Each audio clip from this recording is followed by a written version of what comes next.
Welcome to our channel. Today we how to fix a workers' compensation claim with Allstate, full guide step by step clearly. To fix a workers' compensation claim with Allstate, start by gathering all relevant documentation. This includes your claim number, medical records, and any correspondence regarding your claim. Contact your Allstate claims representative directly. Provide them with your claim number and a brief explanation of the issue you're facing. Clearly outline any discrepancies or problems you have encountered. Ask the representative for specific steps to address your concerns. Take detailed notes during your conversation, including the representative's name and any instructions given. Follow up on any required documentation or forms as directed. Submit all necessary information in a timely manner to avoid delays. If your issue remains unresolved, request to speak with a supervisor. Explain your situation again and ask for additional assistance. Consider documenting all conversations and correspondence for future reference. In some cases, mediation may be necessary to resolve disputes.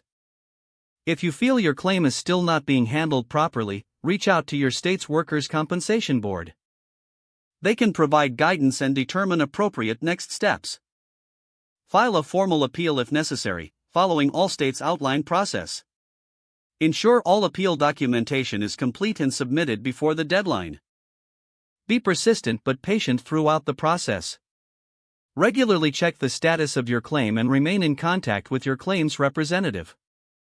Keep copies of all communications for your records. By following these steps, you can effectively address issues with your workers' compensation claim with Allstate. If the page does not load, refresh the browser or try again in a private or incognito window. Make sure you are using the correct email address, then retype it carefully to avoid small typos.